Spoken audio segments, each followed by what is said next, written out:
Est-ce qu'un jour, on pourra vraiment créer un clone humain? Dans les films comme Star Wars ou Jurassic Park, le clonage semble presque banal. On fait revenir des dinosaures à la vie ou on fabrique des armées de clones. Mais dans la vraie vie, est-ce que c'est vraiment possible? Dans cette vidéo, on va plonger dans le monde fascinant du clonage. On va voir ce que c'est exactement, comment ça marche, ce que la science sait déjà faire et jusqu'où on pourrait aller. Cloner un humain, ce n'est pas juste recopier son ADN. Ça soulève aussi des questions éthiques, morales et scientifiques. Allez, c'est parti. On va voir si la réalité peut vraiment rattraper la science-fiction. La technique du clonage, c'est exactement la même quelles que soient les espèces. N'importe quel être vivant, mammifère, on a besoin de 3 éléments principaux. On a besoin d'une mère donneuse d'ovocytes, ovules, une mère porteuse et un individu à cloner. La première étape, c'est que cet individu qu'on veut cloner, on prélève des cellules. Par biopsie, ce qu'on veut, mais ça peut être sur les poils.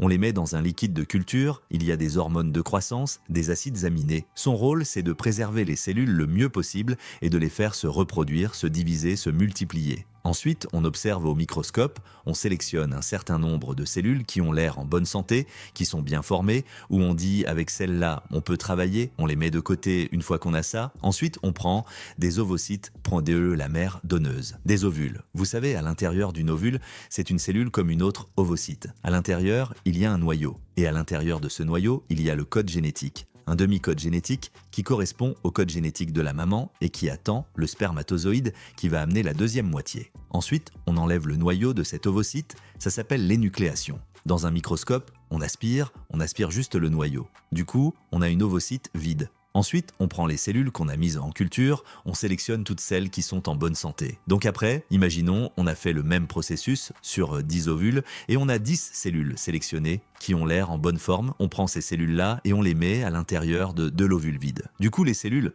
pareil, à l'intérieur, elles ont un noyau qui contient un code génétique complet, cette fois-ci, qui vient de l'individu qu'on veut cloner. Donc, on met une cellule qui contient un noyau avec un code génétique complet dans l'ovocyte. Et avec un choc électrique, cette étape s'appelle la fusion. Avec un choc électrique, en fait, on fusionne l'ovocyte avec cette cellule-là. Du coup, en fait, on obtient un ovocyte avec, à l'intérieur, un code génétique complet, donc un embryon. Et donc cet embryon-là, on le remet dans ce liquide de culture, et là, on le laisse faire les premières étapes de division cellulaire, et donc on laisse cette division cellulaire se passer in vitro, en labo. Et une fois qu'on voit qu'on a par exemple 10 embryons qui se développent, bien, prend ces embryons et on les implante dans l'utérus d'une mère porteuse. La technique du clonage, c'est exactement la même quelles que soient les espèces. Le clonage humain soulève autant de promesses que de débats. Science miracle ou danger éthique? À vous de juger.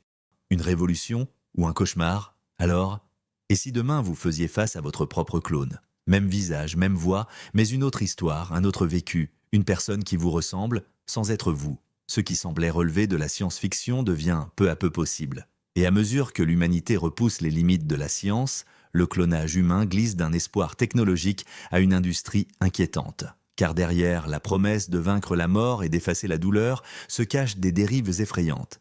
Manipulation génétique, exploitation de clones, déshumanisation massive. Finalement, à force de vouloir contrôler la vie, ne risquons-nous pas de perdre notre propre humanité? Merci d'avoir regardé cette vidéo. Si elle vous a fait réfléchir, commentez et surtout, abonnez-vous. On se retrouve très bientôt pour un nouveau voyage au cœur du futur.